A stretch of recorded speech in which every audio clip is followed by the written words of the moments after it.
बात करते हैं प्लानिंग और डेवलपमेंट की। स्टूडेंट्स याद रखिए, प्लानिंग जो है वो किसी भी चीज को जब हम पहले से अज्यूम कर लेते हैं कि हमें इस तरीके से करना है तो उसे बोलते हैं प्लानिंग। और डेवलपमेंट तो आपको पता ही है, हम लोग बचपन से अभी तक अपना डेवलपमेंट करते ही आए हैं। एज ए चाइल्ड हम छोटे थे, धीरे धीरे फिजिकल डेवलपमेंट हुआ, मेंटल डेवलपमेंट हुआ और बहुत सारी चीजें हमने सीखी। तो ये जैसे हमारा डेवलपमेंट है एज ए नेशन, कंट्री का भी डेवलपमेंट इसी तरीके से होता है। 1947 में भारत के आजाद हो जाने के बाद, ठीक है, 1949 में कॉन्स्टिट्यूशन के बन जाने के बाद, डेट्स में इसलिए लिख रहा हूं जिससे कि आप पूरे नोट्स अपने तरीके से बना लें। यहां मेरा काम है सिर्फ आपको इंफॉर्मेशन प्रोवाइड करना, नोट्स बनाना या नोट्स को समझना। इस चीज को मैं बुलेट पॉइंट्स में आपको थोड़ा थोड़ा दे रहा हूं जिससे कि आप इसको अपने मन में रख सकें। और 1950 में कॉन्स्टिट्यूशन को पूरी तरह से 26 जनवरी को लागू करना और 1950 में ही इलेक्शन कमीशन को लेकर आना, ठीक है। अभी हाल ही में इलेक्शन कमिश्नर की नियुक्ति के ऊपर सुप्रीम कोर्ट ने काफी बातें कही हैं, तो 1950 में ये बातें बिल्कुल नहीं कही थी, याद रखिएगा। 1950 में इलेक्शन कमिश्नर बनाए गए सुकुमार सेन, और इनको जिम्मा दिया गया कि भैया भारत में आपको कराने हैं इलेक्शन। और भारत जैसा बड़ा विशाल जनसंख्या की दृष्टि से देश, सोचिए कि जब भारत आजाद हुआ था तब लगभग 33 करोड़ भारत की आबादी थी,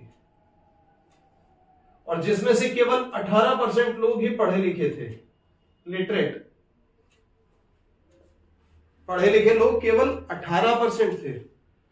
आयरनी देखिए, देश इतना बड़ा है, इतना डाइवर्स है, 33 करोड़ लोग यहां रहते हैं और केवल 18% लोग पढ़े लिखे हैं।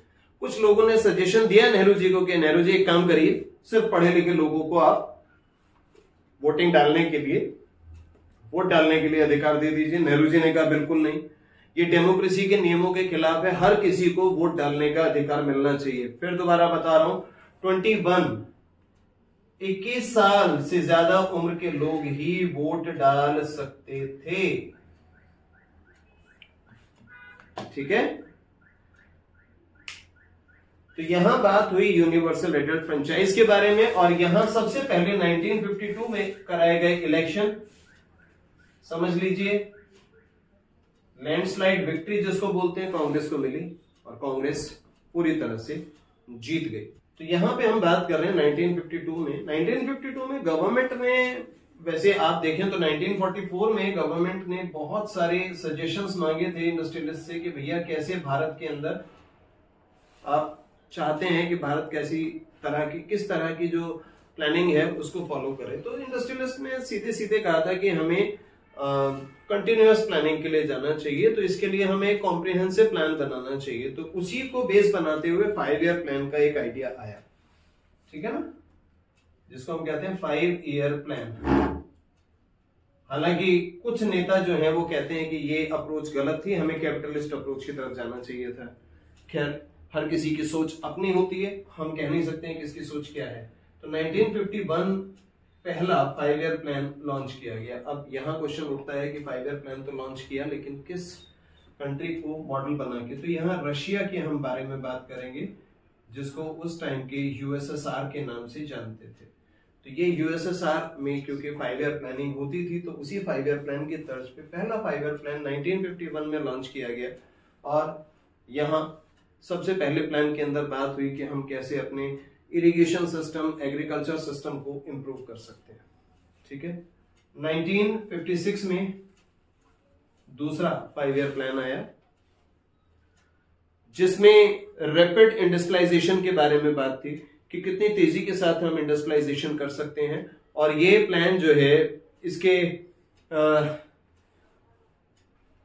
जो आज हम देख रहे हैं, बहुत सारी जो पीएसयूज देख रहे हैं, ये उस टाइम पे एस्टेब्लिश की गई थी 1956 से 61 के टाइम पे। तो यहां फिर दोबारा रशिया ने हमारी हेल्प की, जिसमें बहुत सारे उन्होंने पीएसयूज को एस्टेब्लिश करने में हमारी हेल्प की थी, ठीक है।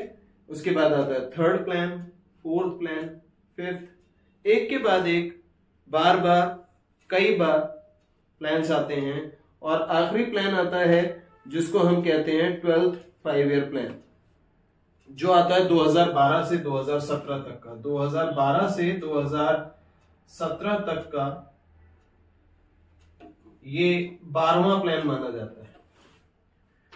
अब 2012 से शुरू हुआ, 2014 तक पहुंचा और 2014 में नई सरकार आई जिसके प्रधानमंत्री बने श्री नरेंद्र मोदी।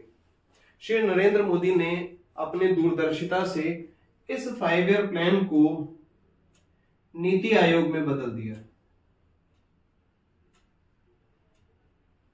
ठीक है जी, national institution for transforming India, ठीक है, इसको बोला गया नीति आयोग। और एक कॉरपोरेशन बनाया गया जिसका नाम रखा गया एनडीसी, नेशनल डेवलपमेंट कॉरपोरेशन। क्या है इसका नाम? National development corporation. वीडियो को आप चला के बार बार इसको रिपीट करके भी इन चीजों को आसानी से समझ सकते हैं। इसके अलावा भी आप लोगों से मेरा एक रिक्वेस्ट है, अगर आप चाहते हैं कि डायरेक्टली आप लोगों को हेल्प की जाए इन्हीं लेक्चर्स के लिए, या किस तरीके से हमें अपने आंसर्स को डिजाइन करना चाहिए, तो लिंक मैं डिस्क्रिप्शन में डाल दूंगा। आप मुझे व्हाट्सएप मैसेजेस कर सकते हैं, ठीक है, और किस तरीके से आप मेरी क्लासेस में जुड़ सकते हैं वो सारी चीजें जो हैं वो आपको व्हाट्सएप के थ्रू सारी मालूम पड़ जाएंगी।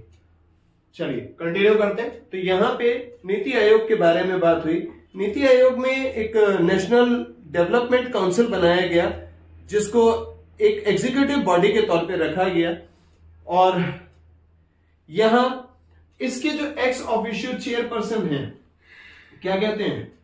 एक्स ऑफिशियो चेयरपर्सन कौन होते हैं? अगर आप देखें तो 5 ईयर प्लान में प्रधानमंत्री होते थे, नीति आयोग में भी प्रधानमंत्री ही होते हैं।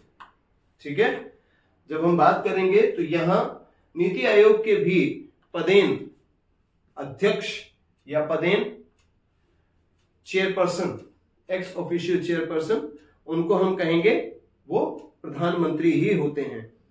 और इसके अलावा जब हम नीति आयोग की बात करते हैं तो नीति आयोग जो है बिल्कुल अलग तरीके का एक स्ट्रक्चर लेकर आया है, जिसमें हर स्टेट को बोला गया कि आप अपना डेवलपमेंट का एक ब्लूप्रिंट तैयार करिए, किन किन सेक्टर्स में और किस किस तरीके से आप इंप्लीमेंटेशंस करना चाहते हैं। तो वहां के इंप्लीमेंटेशंस को बोला गया कि हम आपको, जब आप इंप्लीमेंटेशन करना स्टार्ट करेंगे तो हम आपको फंड करेंगे, और जैसे जैसे आप फेज वाइज इंप्लीमेंटेशंस को कंप्लीट करते जाएंगे, डेडलाइंस को मीट करते जाएंगे, तब हम आपको आगे की मनी को रिलीज करेंगे। तो जो एफिशिएंट स्टेट्स थी, जैसे साउथ इंडिया की स्टेट्स हैं, तमिलनाडु है, केरल है, कर्नाटक है, आंध्र प्रदेश है, तेलंगाना है, महाराष्ट्र है, ये एफिशिएंट स्टेट्स जो हैं ये आसानी से अपनी डेडलाइन को मीट करती गई और लगातार पैसा लेकर और ज्यादा डेवलपमेंट के काम अपने यहां पर कराती रही। लेकिन कुछ स्टेट ऐसी हैं जहां पे थिंक टैंक थोड़ा सोचने में पीछे रह जाता है। दूसरे स्टेट्स में जाता है तो वही थिंक टैंक बहुत अच्छे से काम करता है, लेकिन जब अपनी स्टेट के बारे में बात आती है तो कहीं थोड़ा थोड़ा पीछे रह जाता है, जैसे कि यूपी में, जैसे कि बिहार में, जैसे कि मध्य प्रदेश और राजस्थान में। तो यहां इन स्टेट्स के अंदर इस चीज को माना गया कि कहीं ना कहीं प्लानिंग में आपकी बहुत ज्यादा दिक्कतें हैं, और इन प्लानिंग की दिक्कतों को आपको बहुत अच्छे से मिल बैठकर दूर करना पड़ेगा। क्योंकि अगर आप इन प्लानिंग की दिक्कतों को दूर नहीं करते हैं तो फिर जो डेवलप कंट्री बनाने का जो हमारा सपना है, या डेवलप्ड स्टेट बनाने का जो हमारा सपना है, वो कहीं ना कहीं पीछे रह जाएगा। तो नीति आयोग जिस कॉम्प्रिहेंसिव अप्रोच के साथ आगे चला था, शुरुआत हुई थी, उस शुरुआत को नीति आयोग ने काफी हद तक आगे बढ़ाया है और नीति आयोग धीरे धीरे उन स्टेट्स के अंदर भी इन डेवलपमेंट के वर्क्स को ले जा रहा है जहां इनकी वाकई में जरूरत है। तो आपके पास जो सबसे बड़ा यहां चीज निकल कर आती है, इसी अप्रोच को हम कहते हैं bottoms up approach. Bottoms up का मतलब है जो सबसे निचले स्तर के लोग हैं उनको हमें ऊपर लेकर आना है, और यही हमारे देश की राजनीति की और हमारे लीडरशिप की सोच भी यही होनी चाहिए। मिलते हैं नेक्स्ट लेक्चर में। Thank you.